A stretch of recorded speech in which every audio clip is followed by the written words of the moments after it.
Ukisikia patashika nguo kuchanika, basi ndio hii hapa sasa.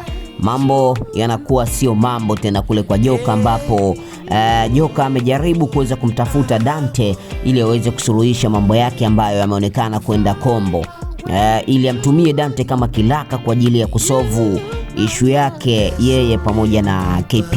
Lakini asichokifahamu ni kwamba tayari mke wake amekwisha kufa na kuoza kwa Dante. Yani alikufa na kuoza kwa mtu asiyemfahamu. Okay.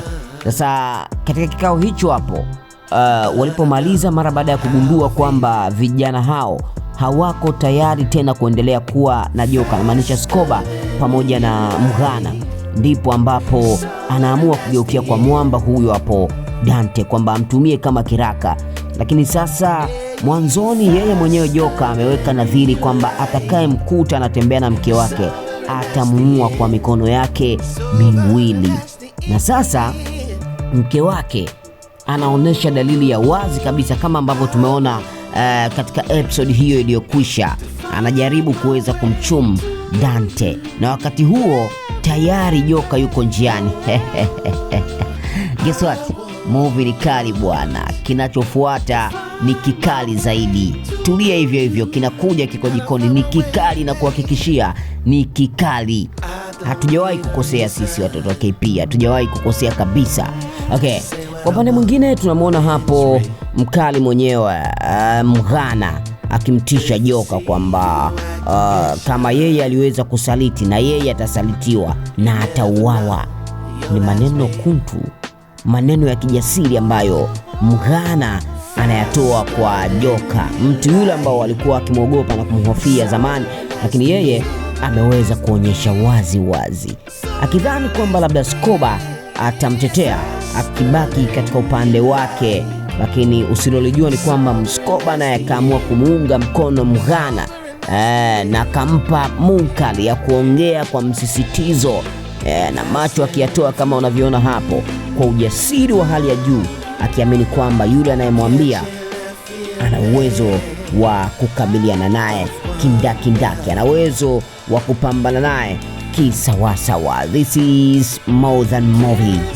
Yana anatumia akili kubwa sana. That's why sitakataa kabisa, sitapinga kama nitaambiwa moja kati ya vijana wanaitumia akili kubwa kabisa kuweza kutengeneza maudhui katika nchi yetu ni KP. Ni sahihi kabisa.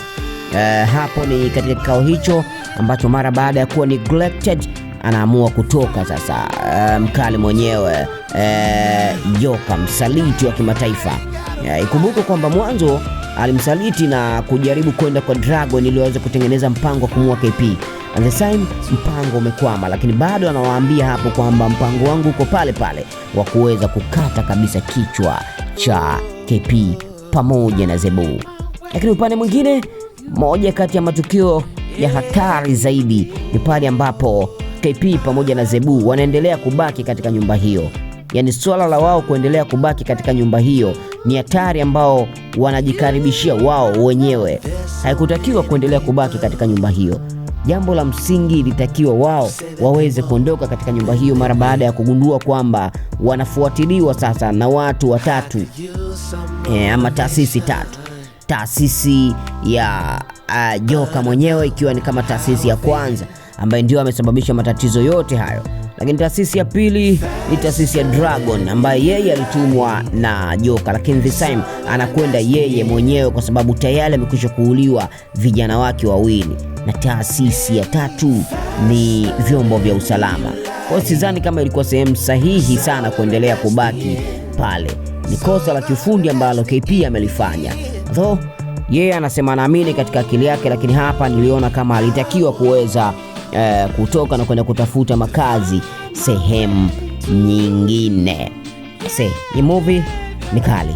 Sasa tuone katika episode inayofuata nini kitatokea. Ataendelea kubaki pale, na vipi kuhusiana mpambano wake yeye pamoja na Dragon, vipi kuhusiana yeye pamoja na Joka, lakini vipi kuhusiana Joka Dante pamoja na mke wake. Hilo ni kikali zaidi. Kama hujatazama, nenda katika channel ya KP kaitazama since episode number 1 mpaka sasa. Endelea kuwa pamoja nasi, jambo la msingi ni kusubscribe. See you the next time.